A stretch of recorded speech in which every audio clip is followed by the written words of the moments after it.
Welcome to the first programme in a new series of Real Gardens. As usual, we're going to be working with a varied group of enthusiastic amateurs and watching their progress week by week.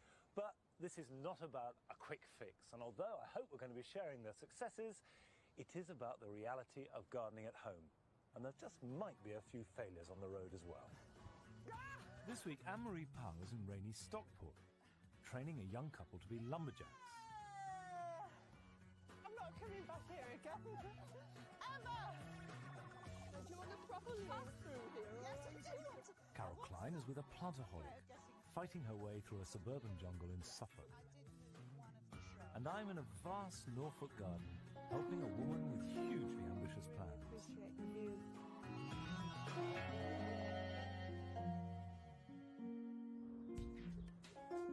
On the outskirts of Stockport is the three-bedroom semi which TV engineer Mike Woodall bought last year together with his fiancée Alison Buckley. They plan to redesign both the house and garden over the course of this summer. The couple grew up on the same street and have known each other all their lives, but they won't live together until they get married next year. And if you think the place looks a mess, you should have seen the garden before they took it over. It's just a jungle. 6 or 7 foot high in weeds. Grass hadn't been mown for 18 months. It was just a complete mess. We want children, and we want quite a few kids. So the garden's got to be practical for that. Alison's a trained chef, so we'd like lots of vegetables, a nice veg patch. Herbs. And colour. That's my main priority at the moment. I just want plenty of colour, massive colour in my garden, happy garden. Their 125-foot patch is going to take more than a bit of mowing. I don't know anything about gardening, not a dicky bird, not a thing, but I'm really willing to learn. Who better to take them in hand than Anne-Marie Pung? Yeah, this is the back garden. It doesn't look like you, though, this garden. It's not got your personality on it, has it? We've not done anything. All we've done is cut back and plant a few bulbs just to give us a bit of colour for this year. So you don't mind working? No, we love it. Gotta get stuck in, haven't we? Yeah, at the moment you've got this the ubiquitous garden lawn, haven't you, with a path straight down the middle of it, very British. And then you've got these trees, which block this lovely view, actually. That one would like to come out, and possibly the other one as well. Right. Block out too much light. They're right smack bang in the middle, aren't they? You come round here and you've got a totally different garden here, haven't you? Yeah, as I say, this was just a jungle. I like this bit best, actually. Yeah. It's a bit tidy. Sense of adventure, isn't there? This area around here used to be a pond. If we walk down, we can probably see. It's all boggy, isn't it, down Yeah. there?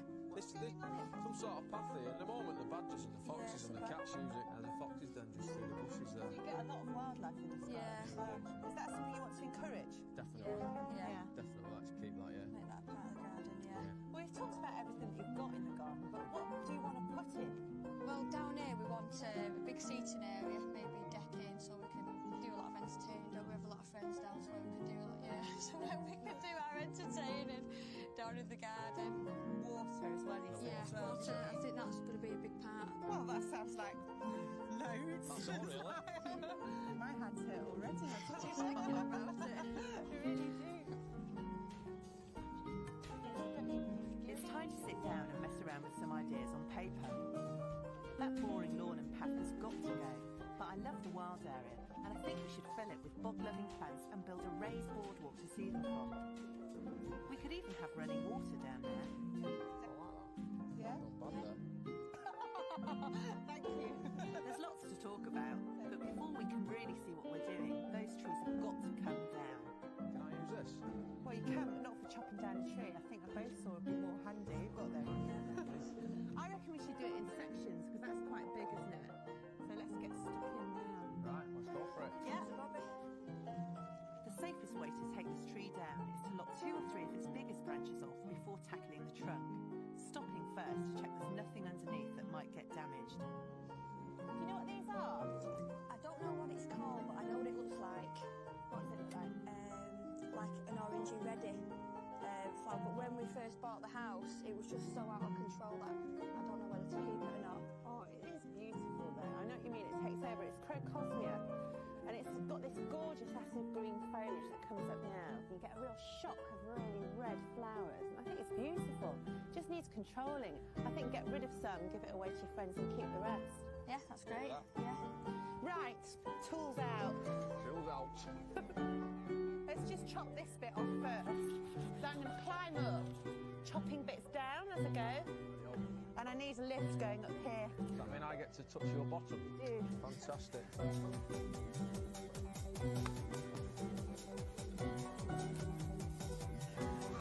This bit. 1, 2, 3. We're wrapping rope around the first big branch to come down so that I don't have to cut it all the way through. With the ropes, we can use our weight to snap it, and we'll have a bit of control over which direction it falls in. See, now what I want to do is I want to tie it. If I have both ends, I've got control of it, whereas with one, you've no control over where it's going.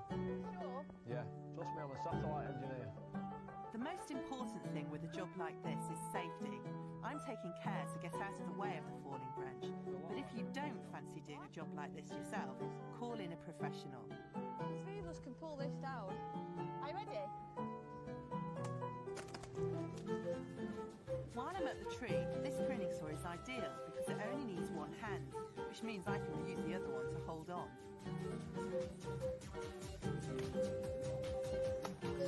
Hey!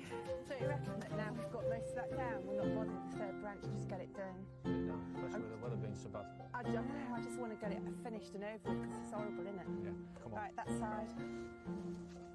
We're making the first cut at an angle on the side of the tree facing up the garden because that's the side we want the tree to fall. Are you ready? You're going to start, shall I? Ready? Then we cut downwards to make a wedge, which we'll knock out later to make the tree fall in the right direction. We also have to make a cut on the other side, but not all the way through. What do you reckon? Should we give it a go? If you want, yeah. Take it out then. Right. The ropes will do the rest. Look at it move! Keep pulling. 30 minutes later, it's still raining and the tree still isn't down. Yeah! Oh, that was hard work, wasn't it? I'm not coming back here again. Ever! These trees were far too big for this garden and sapped it of light, moisture and nourishment. Now Mike and Alison can start again with some smaller trees which won't spoil the view. That was much harder than I thought. Look at the state of us! Look at your face, come here. Like a half family, Look, darling. there you go. You look much better You've got now. a bit there as well. There you go. But next time, though, it would be great if you could get some more of this back area all cleared up, wouldn't it? Get that old compost bin out and all these piles of scrap that are all around the place, and we've got a real clean start then, haven't we? Yeah, have to get stuck in, won't we? We will, yeah.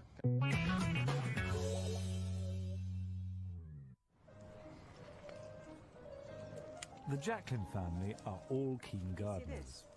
They live in an old farmhouse surrounded by an enormous 3-acre garden near the north coast of Norfolk.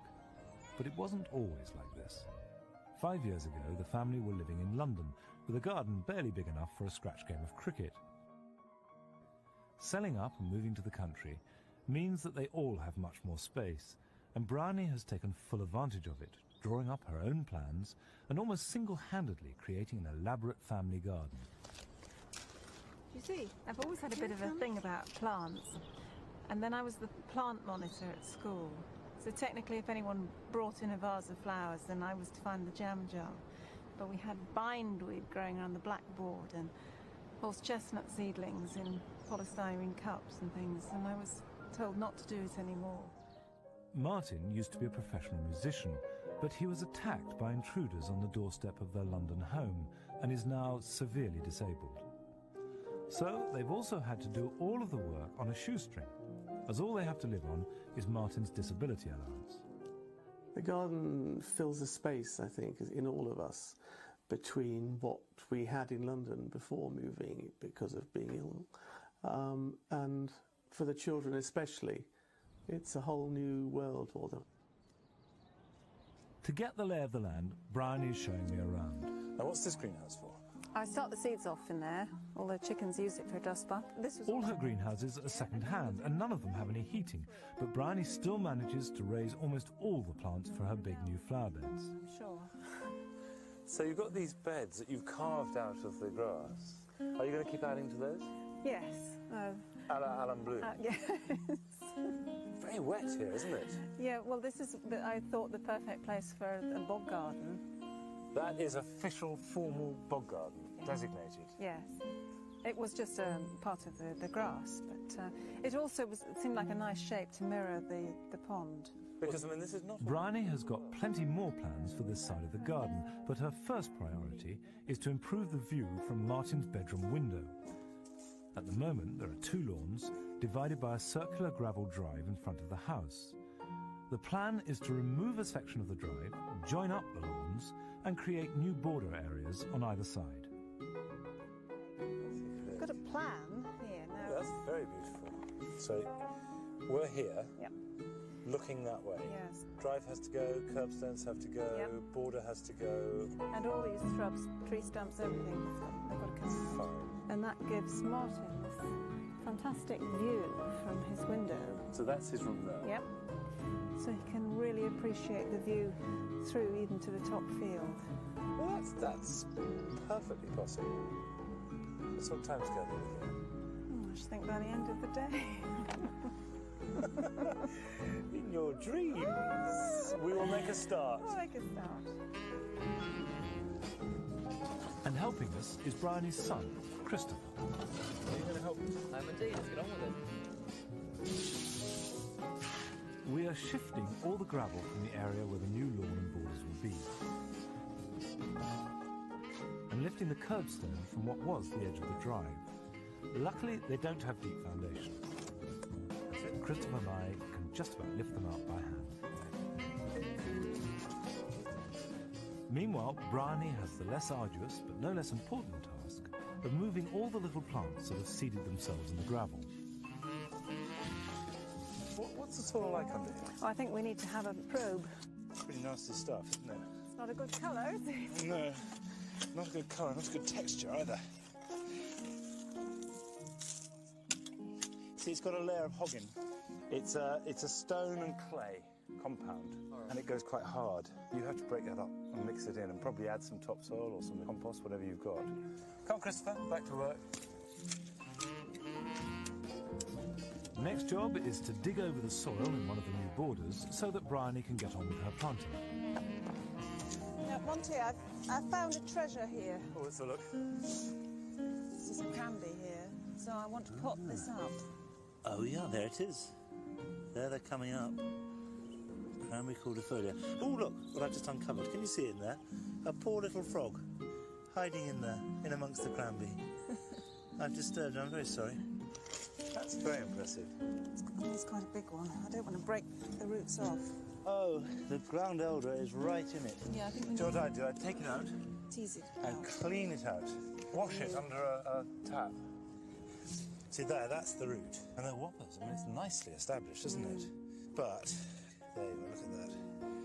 That's the enemy. And if you left that in, it would totally swamp it, and you'd never get it out. Well, that is enough to infest a garden. Ground elder roots will come away easy with a good soaking under the tap, and the best way to get rid of it is to bin it or burn it. Bryony has chosen mushroom compost to work into the new border, as it's cheap and not too rich for her hardy plants which are used to the dry Norfolk soil. I think that if you don't work your soil yourself, you never really understand it at a visceral level. That's one of the reasons I don't like no-dig gardening. Yeah. Because, to me, no-dig gardening is like no-cook cooking, you know? It's half the point of it is to get to know your land, get to know your backyard. Bryony is going to have to finish this job long after I've gone, but at least we made a start on transforming her front garden. We must get this cranberry in today. Right. Well, it's nice and clean, it looks. Yeah, guaranteed. Everyone that comes to the garden, they say, what is that plant? And... Right. Of course, it's perfect for your soil, isn't it? As long as it's got a decent root run and free draining. It'll grow anywhere, I think. But and, we've got these big cabbagey leaves and wonderful sort of miasma of white flowers. Make a big show. Okay, happy? Yep. Good. Smells a bit. After the break, Carol Klein is in Suffolk with a woman whose shrubbery is growing out of control, which is more than can be said for her vegetables.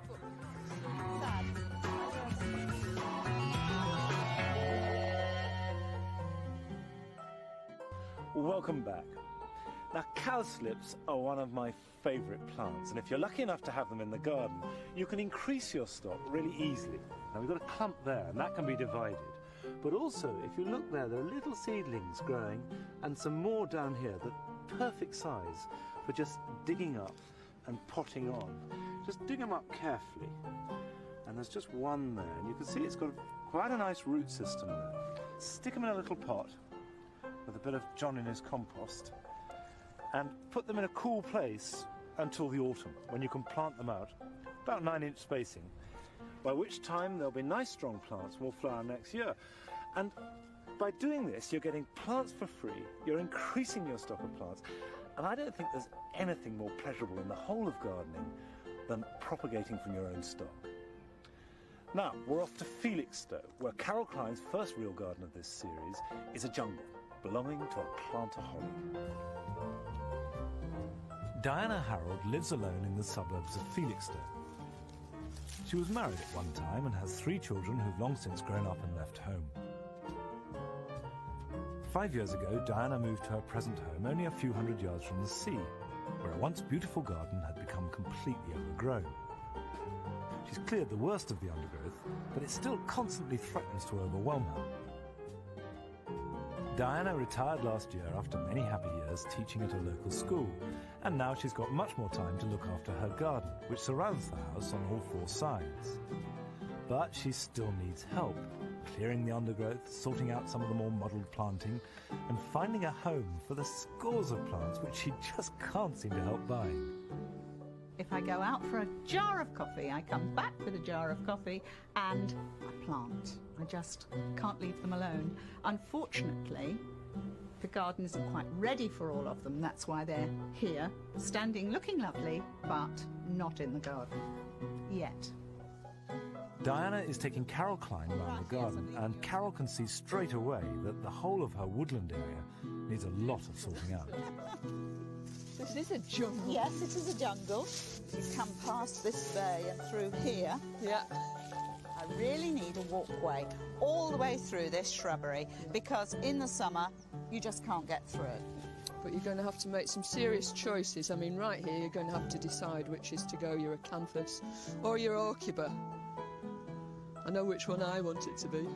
I have got to keep my acanthus because in the summer you can see from the old dead stems that the flowers come right up and they're beautiful. Yeah, absolutely beautiful. So this... Yeah, I don't like it anyway. Yes, has it all got to go? No, we can just give it a really severe chop. And then we can get through. Go on, forge ahead. Lovely. And here, got a wonderful clump of snowflake. Oh, yeah. Yes? Yeah, Leucodia mistivum. I'll take your word for it, but I like to call it snowflake. Yeah, why not? It's really beautiful. Look at all these flowers to come. I know, very pretty. I have got another clump further down the garden that needs moving. So what is this? Diana's got lots of lovely plants, but they've all been left to their own devices for so long that a lot of them need cutting back or lifting and dividing. So we'll make a start with a clump of snowflakes by the bonfire side. A clump of leucodium in question. Yes. They are congested, but they're still flowering quite well. Yes. They'd just be so much better if separated. And this is a jolly good time to do it. Yes. Even though it's flowering? Yeah, I mean, it's a shame because you'll lose the real beauty of the clump, but you've got others, haven't you? Oh, absolutely, yes. And you've got to move these sort of things in the green. Yes. You know, they've got to be in growth. Look at that. I wonder how many are there. Good gracious. Is it all right to take the soil off? Yeah, it's better to take the soil off and expose the individual bulbs. Fantastic fat bulbs. They are. Aren't they beautiful? Yes, that's what happens when you live on a bonfire. We've split up the clump into separate bulbs, Yes, and we're we'll going put to them up replant them on the edge of the woodland. Is the soil going to be as friable and easy here? I think this bit should be all right. Where do you think? Round here first? Yes, and some around the back. Because you've got very sandy, light soil, really, haven't you? Yes. Yeah, you want to make the hole nice and deep. I mean, this plant occurs naturally in the wild, beside rivers and streams. Oh. So it likes quite nice, damp soil, really. They do grow well all over the place. All over the garden they grow beautifully, yes, so we should be okay, as long as I water it in.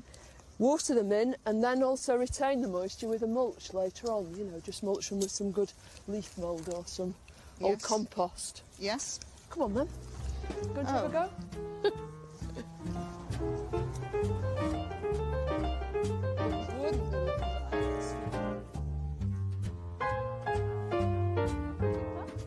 Once we've finished with the leucogyms, it's time to turn our attention to Diana's new vegetable patch, which hasn't been entirely successful. What's happened to your sprouts? Yes. Right. They've all blown, haven't yes. they? They've all opened. They were. They are very sad. Did No. they go in rather late? I don't think they were over late, but they certainly haven't done well. And have you planted anything yet? You've got some. Are they baby cabbages or? No, they're sprouting broccoli from last year. Oh, right. But I was too late putting them in. Yes. I was too late putting the leeks in. They're very nice little leeks, very Delightful dainty. leeks, yes. Yes, but you wouldn't get more than a gallon of soup out of those, would you? No, I'm afraid not. You're getting a bit behind, really, so how about catching up? I think we'd better. If Diana wants to do better this year, she's got to start sowing now. Let's sow these cabbage seeds then. Can you do the sowing? Yes. Just a pinch of seed into each of these cells. Does it matter how many seeds go into Well, each one? 2 or 3. 2 or 3. Yeah, but who's counting? Because what you do is just thin them down to the best seedling, the strongest seedling later. And you have to discard the rest. You push them down first. Oh, sorry. Push. Just slightly. And then just a little bit of the same compost over the top of them. Just a pinch. Mm-hmm. And then they need to be watered. If you pour some water into the bottom of that tray, because seeds are always better watered from underneath anyway. And when you see the top of the compost is damp, then we'll just pull it out and drain it off for a minute. Right. And then stand it on a nice, cool, very bright windowsill. Mm-hmm. And the lid? Yeah, plonk the top on, at least until they've germinated. Yeah. And in a few weeks' time, we should be planting these out in the garden. Lovely.